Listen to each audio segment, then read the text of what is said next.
নমস্কার। আজকের আলোচনা করতে চলেছি গ্রহেদের দৃষ্টি, অ্যাসপেক্ট অফ প্ল্যানেট। প্ল্যানেটদের কোথায় কোথায় দৃষ্টি, কোন কোন ঘরে দৃষ্টি দেয় সেটা আলোচনা করব। তাই ভিডিওটা কেউ স্কিপ করো না।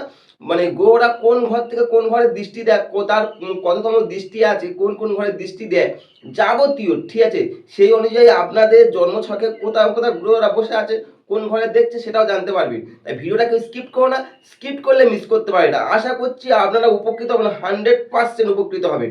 তাই ভিডিওটা দেখার জন্য অনুরোধ করছি। আর যদি চ্যানেল প্রথমে এসে থাকেন অবশ্যই সাবস্ক্রাইব করতে পারেন, এটা অনুরোধ রইল। আচ্ছা, এটা আজকে আলোচনা করছি 29/7/2024। 29/7/2024 আলোচনা করতে চলেছি। এই 29/7/2024-এ গ্রহরা কোথায় বসে আছে আগে দেখুন। এই এই গ্রহরা এই পজিশনে বসে আছে।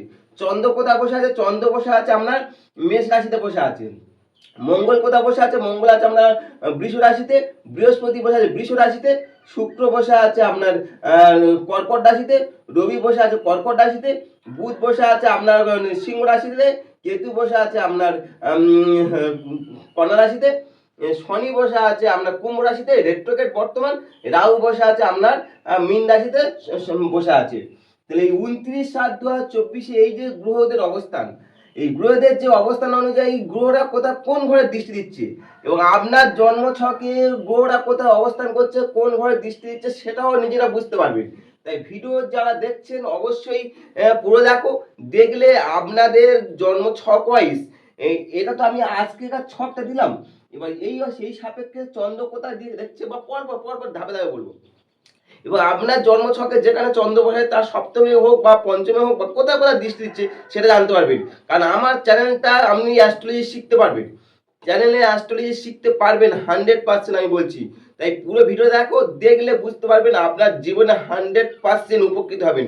উপকৃত হবেন কারণ এই চ্যানেলের মধ্যে অ্যাস্ট্রোলজি শেখার চ্যানেল এটা।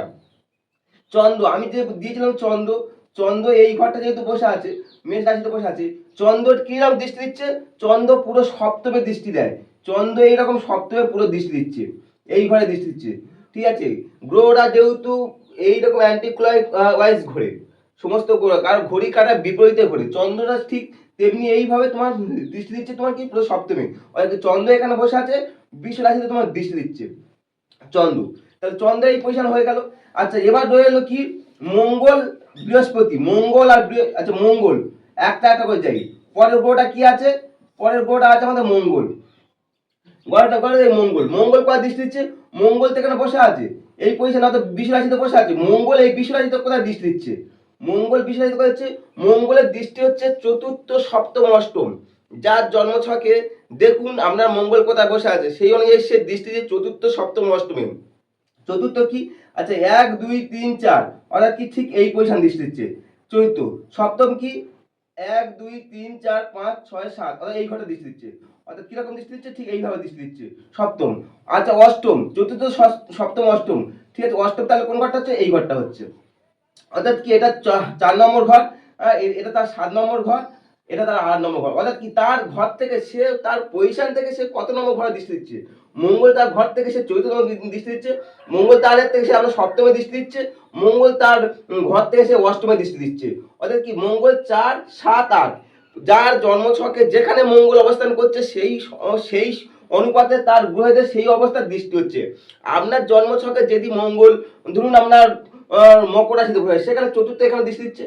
সপ্তমে আপনার হয়তো যদি মঙ্গল মকরে বসে থাকে, চতুর্থে আপনার হয়তো মেষ রাশিতে দৃষ্টি দিচ্ছে। চতুর্থে আবার সপ্তমে দৃষ্টি দিতে হবে কর্কটে, আবার অষ্টম দৃষ্টি হচ্ছে তার হচ্ছে সিংহ রাশিতে। মানে যার মঙ্গল যেখানে বসে আছে সেই অনুযায়ী সে 4 7 8 এই তিনটে জায়গায় সে মঙ্গল দৃষ্টি দেয়। তাই ভিডিও দেখো, দেখলে বুঝতে পারবেন আপনার জীবনে 100% উপকৃত হবে। গ্রহদের কোথায় কোথায় দৃষ্টি হয়, ঠিক আছে। এবং যদি চ্যানেলে প্রথমে এসে থাকেন অবশ্যই এটা সাবস্ক্রাইব করতে পারেন। এটা সাবস্ক্রাইব করার জন্য আমার অনুরোধ রইল। তাহলে নতুন নতুন সে হোক অ্যাস্ট্রোলজি হোক, পামিস্ট্রি হোক, নিউমোলজি হোক, বাস্তু হোক বা ইন্ডিয়ান মাইথোলজি হোক বা সামুদ্রিক শাস্ত্র বলুন, যাবতীয় নতুন নতুন তথ্য পাবে এই চ্যানেলের মধ্যে। তাই ভিডিওর সঙ্গে থাকার জন্য অনুরোধ করছি আর এবং পুরো দেখার জন্য এটা আমার অনুরোধ রইল। কারণ গ্রহদের দৃষ্টি সম্বন্ধে ডিটেলস আলোচনা করবো, সমস্ত গ্রহে এমনকি রাহু কেতুর পর্যন্ত আলোচনা করবো। তাহলে এটা হচ্ছে আলোচনা করলাম মঙ্গল। তাহলে আমার প্রশ্ন হচ্ছে কি, চন্দ্র দিলাম মঙ্গল দিলাম, এবার হচ্ছে বৃহস্পতি। বৃহস্পতি কোথায় দৃষ্টি দিচ্ছে? বৃহস্পতির দৃষ্টি, বৃহস্পতি জুপিটার আমাদের বসে আছে কোথায়? বৃষ রাশিতে। বৃহস্পতি বসে আছে এই বৃহস্পতি হচ্ছে বৃষ রাশিতে। সেই বৃষ রাশিতে কয় দৃষ্টি দিচ্ছে? বৃহস্পতির দৃষ্টি হচ্ছে পঞ্চম, সপ্তম, নবম। যার জন্মছক যেখানে বসে আছে বৃহস্পতির দৃষ্টি হচ্ছে পঞ্চম, সপ্তম, নবম। তাহলে পঞ্চম কি 1 2 3 4 5, তাহলে কি সে কয় দিচ্ছে? কন্যা রাশিতে তোমার দৃষ্টি দিচ্ছে বৃহস্পতি। যাদের কন্যা রাশি এই সময় কিন্তু খুব শুভ ফল দিচ্ছে, কারণ বৃহস্পতি তোমার কন্যা রাশিতে তোমার দৃষ্টি আছে। সপ্তম, সপ্তম কি? আচ্ছা সপ্তম হচ্ছে কোথায়? এই সপ্তম চলে আসছে এই ঘরটা, ঠিক আছে, অর্থাৎ বৃশ্চিক রাশিতে। যাদের বৃশ্চিক রাশি আছে সেখানে আমরা বৃহস্পতি খুব শুভ ফল দিচ্ছে, কারণ বৃহস্পতি দৃষ্টি আছে সপ্তমে। আচ্ছা বৃহস্পতি নবম, তাহলে নবম কি? ঠিক আছে, মকর রাশিতে তোমার দৃষ্টি দিচ্ছে, অর্থাৎ কি ঠিক এইভাবে ঘুরে গিয়ে নবম দৃষ্টি দিচ্ছে। অর্থাৎ কি 5 7 9, এটা পঞ্চম, এটা পঞ্চমে, এটা হচ্ছে সপ্তম, এটা হচ্ছে 9th হাউস। তাহলে কি? কারণ বৃহস্পতি সাপেক্ষে এটা পঞ্চম, 1 2 3 4 5, 1 2 3 4 5 6 7, সপ্তম 1 2 3 4 5 6 7 8 9 9। তাহলে কি পঞ্চম, সপ্তম, নবম হচ্ছে বৃহস্পতি। তাহলে আমরা আলোচনা করবো চন্দ্র, বৃহস্পতি, মঙ্গল। চন্দ্র, মঙ্গল, বৃহস্পতি। আশা করছি এইগুলো দেখলে আপনারা বুঝতে পারবেন আপনার জন্মছকে যদি বৃহস্পতি যে পজিশন আছে তাহলে সেইভাবে দৃষ্টি দিচ্ছে। আপনার জন্মকুশিটা খুলুন, খুলে দেখুন আপনার গ্রহটা বৃহস্পতি বা মঙ্গল কোথায় বসে আছে, সেই অনুযায়ী আপনার কি দৃষ্টি দিচ্ছে আপনারা বুঝতে পারবেন। আমরা শুধু জ্যোতিষিকায় যাবেন, গিয়ে খরচ করবেন, আর মঙ্গল এই পজিশনে বসে আছে, আমরা মাঙ্গলিক কত রকম ভয় দেখাবে, কিন্তু আপনি আপনার ছক দেখে বুঝতে পারবেন কোথায় কোন পজিশনে আছে। এবার আলোচনা করবো কি রবি আর শুক্র। এই রবি শুক্র হচ্ছে এরা কি বলুন তো, এদের হচ্ছে এই রবি আর শুক্র, রবি আলোচনা করি আর শুক্র আলোচনা করছি, রবি এবং শুক্র এদের হচ্ছে পুরো সপ্তমে দৃষ্টি, এরা আর কোথাও দৃষ্টি থাকে না, পুরো ডিরেক্ট সপ্তমে, যে যেখানে বসে থাকে পুরো ডিরেক্ট এই সপ্তমে দৃষ্টি দিচ্ছে। অর্থাৎ কি এরা পজিশনকে এইভাবে দৃষ্টি দিচ্ছে, মানে সপ্তমে, মানে 7th হাউসে দৃষ্টি, মানে যেখানে বসে আছে। আমরা রবি যদি মেষ রাশিতে বসে থাকে তাহলে তুলা রাশির দৃষ্টি দিচ্ছে। যদি আমরা বৃষ রাশির অবস্থান, যদি মিথুন রাশি অবস্থান করে বা বৃষ রাশি অবস্থান করে, যদি মিথুনও হয় তাহলে আমরা ধনুতে দিচ্ছে, যদি আমরা বৃষ থাকে তাহলে বৃশ্চিকে দিচ্ছে। মানে রবি শুক্র যেখানে বসে আছে 7th হাউসে তার দৃষ্টি, তার আর অন্য কোনো দৃষ্টি নেই। যেমন বৃহস্পতি মঙ্গলে তোমার দুটো 3টে করে দৃষ্টি দেখাচ্ছি, কিন্তু রবি শুক্র চন্দ্র এদের হচ্ছে একটা দৃষ্টি, অনলি ফর 7th হাউসে, অনলি ফর 7th হাউসে হচ্ছে রবি শুক্রের দৃষ্টি। এবার আলোচনা করবো কি বুধ। বুধকে আমরা, বুধ কোথায় আছে? বুধ বসে আছে এখন বর্তমানে বসে আছে আমরা সিংহ রাশিতে, সিংহ রাশিতে বুধ বসে আছে এই সিংহ রাশিতে। এই বুধ পুরো বুধ হচ্ছে এরা হচ্ছে 7th হাউসে দৃষ্টি দেয়, অর্থাৎ কি কোথায় দৃষ্টি দিচ্ছে আমরা? এই হচ্ছে 7th হাউস, না সরি এটা 7 না, বুধ দিচ্ছে 7th হাউস হচ্ছে কি বলা দিচ্ছে? কুম্ভ রাশিতে দৃষ্টি দিচ্ছে, অর্থাৎ বুধ ডিরেক্ট দৃষ্টি দিচ্ছে এরকম কুম্ভ রাশিতে, অর্থাৎ কুম্ভ রাশিতে এখানে শনিতে মানে কুম্ভর ঘরে দৃষ্টি দিচ্ছে, সেখানে শনি বসে আছে সেখানে 7th হাউসে, অর্থাৎ বুধ কি এইভাবে 7th হাউসে অর্থাৎ কুম্ভ রাশিতে দৃষ্টি দিচ্ছে। বুধ, বুধ ডিরেক্ট আমরা কুম্ভ রাশিতে দিচ্ছে, সেখানে শনি অলরেডি বসে আছে। তাহলে বুধ আর বুধ শনি এখন বর্তমানে একটা কম্পিটিশন চলছে, কম্বিনেশন বুধ আর শনি, কারণ শনিও অটোমেটিক কুম্ভ রাশিতে বসে আছে।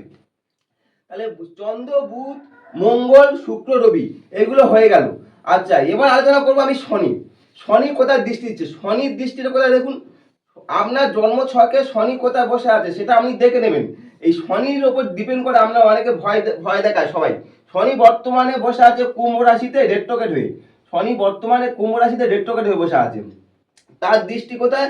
তৃতীয় দৃষ্টি, সপ্তম দৃষ্টি, দশম দৃষ্টি, 3 7 10, মানে 3 কোথায় আপনার এখন বর্তমানে আমার চন্দ্র ঘরে দৃষ্টি দেওয়া আছে বর্তমানে, বর্তমান, কারণ চন্দ্র তোমার মেষ রাশিতে বসে আছে। সপ্তম দৃষ্টিতে কোথায় আছে? সপ্তম সিংহ রাশিতে দেখছে। আবার দশম দিচ্ছে কোথায়? তাহলে 7 8 9 10, অর্থাৎ কি ভাবে দিচ্ছে? বৃশ্চিক রাশিতে দিচ্ছে, মানে এটা 3 নম্বর ঘর, থার্ড হাউস, থার্ড, এটা 7, এটা 10। মানে কি শনি এখন দৃষ্টি দিচ্ছে, তাহলে কি আবার শনি বর্তমান কয় দৃষ্টি দিচ্ছে? শনি দৃষ্টি দিচ্ছে আমরা চন্দ্র রাশি বর্তমানে আজকেকার দিনে, ঠিক আছে, শনি বর্তমানে চন্দ্র রাশিতে দৃষ্টি দিচ্ছে, শনি বর্তমানে আমরা বুধের ঘরে দৃষ্টি দিচ্ছে, অর্থাৎ কি কুম্ভ রাশি দিচ্ছে, শনি এখন বর্তমানে 10th হাউসে বৃশ্চিকে দৃষ্টি দিচ্ছে। এই যে শনি 3 7 10, শনি অর্থাৎ শনি রেট্রোগেট, কিন্তু এই 3 7 10-এ শনির দৃষ্টি আছে, এবং শনির দৃষ্টি থাকে 3 7 10-এ। আপনার জন্মছক দেখুন, আপনার জন্মছক বুঝতে পারবেন যে আপনার শনি কোন পজিশন আছে, সেই অনুযায়ী তার দৃষ্টি দেয়। ঠিক আছে, সমস্ত গ্রহগুলো কিন্তু ঘড়ির কাঁটার বিপরীতে ঘোরে। একটাই গ্রহ আছে যা ঘড়ির কাঁটার পক্ষে ঘোরে, ঠিক আছে, সমস্ত গ্রহগুলো বিপক্ষে একটাই আছে, সেটা কে? রাহু কেতু।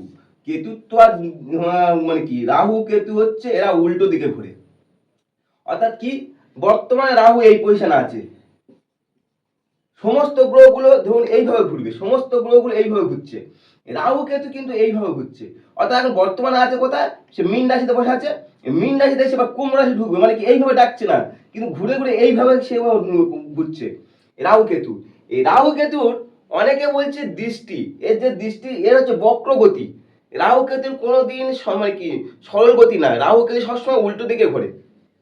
এই রাহু কেতু অনেকে বলছে মানে কি 5, 7, 9 দ্বাদশ, দ্বাদশে দৃষ্টি থাকে, 5-এ থাকে, 7-এ থাকে, 9-এ থাকে, 10-এ থাকে।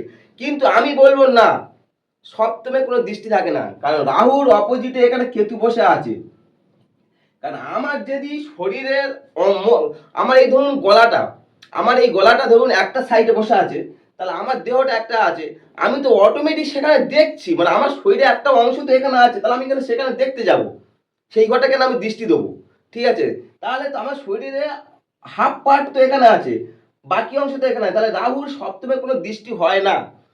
অধিকাংশ জ্যোতিষী যারা অ্যাস্ট্রোলজার আছে তারা দেখবেন সপ্তমে মানে কি রাহুর দৃষ্টি নিয়ে গণনা করে, কিন্তু সপ্তমে কোনো রাহুর দৃষ্টি হয় না। কারণটা আমি ডিটেলস বলে দিলাম, কারণ আমার শরীরের একটা পার্ট এখানে আছে, শরীরের হাফ পার্ট আমি রাহু, আমার হচ্ছে মানে গলা, আমার শরীরের অর্ধ অংশ হচ্ছে আমার শরীরের বাকি অংশটা হচ্ছে, ঠিক আছে, সেই অংশটা আমার কেতু, সেই কেতুটা আমার বসে আছে। তাহলে আমি যখন আমার অপোজিটে যে আমার যে শরীরের অংশটা আছে, আমি এখানে কেন দৃষ্টি দেবো, দৃষ্টিটা কেন, তাহলে আমার দৃষ্টি কি কি হচ্ছে, পঞ্চম, নবম আর দ্বাদশ, 5th house, 9th house, 12th house. আচ্ছা, প্রত্যেকে আরেকটা বলি, জ্যোতিষীরা সবাই বিচার করে যেহেতু ওর গতি বক্র, ও আর দৃষ্টি সরল কেন হবে, প্রশ্নটা কেন, কেন সেটা কেন ওটা বলবেন, ঠিক আছে? আমি বক্রগতিতে ঘুরবো, আবার দৃষ্টি দেবো সরলে কি করে দিতে পারি? আমি যদি এইভাবে তাকাই, ধরুন আপনার দিকে তাকাচ্ছি, আমি আমার দৃষ্টিটাকে ঘুরে কি আমি পিছন দিকে তোমার দেখতে পারি? তাহলে সঙ্গে সঙ্গে ভাবতে হবে এর বক্রগতি, তাহলে বক্রগতিতে যেমন আমি যখন ঘুরছি, তাহলে বক্রগতিতে আমার দৃষ্টি দেবো, কারণ আমার তো চোখ তো এইভাবে দেখছে, আমার দৃষ্টিটা তো এইভাবে থাকছে।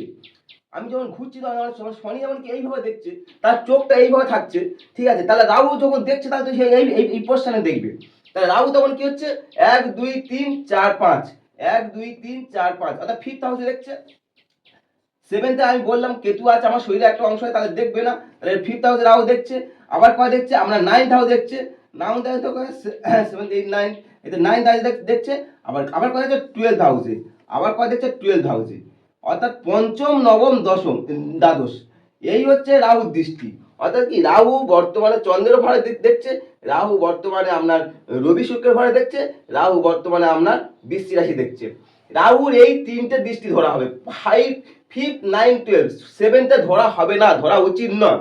কারণটা বারবার বলছি, কারণ কেতু আমার শরীরের অর্ধেক অংশটা কেতু এখানে বসে আছে, আমার যে শরীরের একটা অংশ যখন বসে থাকবে আমি কেন সেখানে দেখবো, দেখবোটা কেন, ঠিক আছে? কারণ আমি তো আমার, আর তারপরে আরেকটা প্রশ্ন হচ্ছে, সবার যদি তিনটে করে দৃষ্টি থাকে, inner planet, outer planet, inner planet কি আর আউটার প্ল্যানেট কি? ইনার প্ল্যানেট হচ্ছে মানে অন্তর্বর্তী গ্রহ, অন্তর্বর্তী গ্রহ কে, বুধ, শুক্র, রবি, চন্দ্র, এইগুলো হচ্ছে বুধ, শুক্র, রবি, চন্দ্র, এরা ইনার প্ল্যানেট, মানে কি অন্তর্বর্তী গ্রহ, শুধু 7th হাউসের দৃষ্টি থাকে, যার যেখানে পজিশন আছে 7th হাউসের দৃষ্টি থাকে। এবার আউটার প্ল্যানেট যেটা মানে বহির্বর্তী গ্রহ, ঠিক আছে, পৃথিবীর বাইরের যে গ্রহগুলো আছে, পৃথিবীর অন্তর্বর্তী, পৃথিবীর বহির্বর্তী, এটা ইনার প্ল্যানেট, আউটার প্ল্যানেট বলা হয়। আউটার প্ল্যানেট কে কে, মঙ্গল, মঙ্গল, বৃহস্পতি, এরা এরা বাইরে আছে, শনি। আচ্ছা, যেহেতু পৃথিবী বাইরে একটা রাহু কেতু মানে এক্সিস হচ্ছে, বাইরে হচ্ছে, সেখানে রাহু কেতু, রাহু কেতু। আচ্ছা, প্রশ্ন হচ্ছে যে কেতু তো কোনো দৃষ্টি নেই, কেতু তো কারণ কোনো যেহেতু ধর নেই, যে মুখ নেই, সেখানে কেতুর কোনো দৃষ্টি হয় না। তাই রাহু যেহেতু, আমি প্রশ্ন হচ্ছে এই মঙ্গল, বৃহস্পতি, শনি, ফিফ, এই যে তিনটে করে দৃষ্টি থাকে, মঙ্গল থাকে 4, 7, 8, মঙ্গলে 4, 7, 8, বৃহস্পতি থাকে হচ্ছে 5, 7, 9, আর এই শনি থাকে হচ্ছে তোমার 3, 7, 10, ঠিক আছে? এই 3, 7, 10, 5, 7, 9, 4, 7, 8 সবার ক্ষেত্রে সপ্তম দৃষ্টি থাকবে, কিন্তু রাহু কেতুর ক্ষেত্রে থাকবে না কেন? প্রশ্ন হচ্ছে আমাদের তিনটে করে যদি দৃষ্টি থাকে, মঙ্গল, বৃহস্পতি, শনি, আর রাহু কেতু কি এমন কার্যকারিতা ফল দিচ্ছে তার চারটে দৃষ্টি হবে। সবার যদি তিনটে করে দৃষ্টি থাকে আউটার প্ল্যানেটে, রাহু কেতুর কেন তোমার চারটে দৃষ্টি হবে? রাহু কেতুরও তোমার তিনটে দৃষ্টি, সেই হিসাবে কথা হচ্ছে 5, 7 আর 5, 5, 5th, 9 আর 12th, এই হচ্ছে দৃষ্টি হয়। রাহুর 5th, 9, 12 এইভাবে বিচার করুন, তাহলে আপনার গণনা 100%, যারা জ্যোতিষী গণনা করছেন তারা 100% গণনা ঠিক হবে। আবার যারা জন্মছক দেখছেন, নিজের জন্মছক দেখছেন, আমার ভিডিওটা দেখছেন, আশা করি এটা দেখুন, দেখলে বুঝতে পারবেন আমার 5th, 9, 12 রাহুর দৃষ্টি। কোনোদিন সপ্তমে দৃষ্টি দেবো না, কারণ আমার শরীরের অর্ধেক অংশটা সেখানে বসে আছে। কেন আমি সপ্তমে সেইভাবে দৃষ্টি দেবো? আমার জিনিসে অর্ধেক অংশ থাকার জন্য। যারা ভিডিও দেখছেন তাদেরকে আমার অসংখ্য অসংখ্য ধন্যবাদ। আর যদি চ্যানেলে প্রথমে এসে থাকেন অবশ্যই এটা সাবস্ক্রাইব করতে পারেন, কারণ সাবস্ক্রাইব করলে আমার অনুরোধ রইল, তাহলে আমার মোটিভেট হবো নতুন নতুন, সে আমার অ্যাস্ট্রোলজি হোক, পামিস্ট্রি হোক, নিউমোলজি হোক, বাস্তু হোক, সামুদ্রিক স্বাস্থ্য হোক, নতুন নতুন তথ্য দেবো। তাই ভিডিওটা পুরো যেমন দেখছেন তেমনি আমাকে অসংখ্য ধন্যবাদ জানাচ্ছি। আর নতুন চ্যানেল আসলে অবশ্যই এটা সাবস্ক্রাইব করতে পারেন। নমস্কার।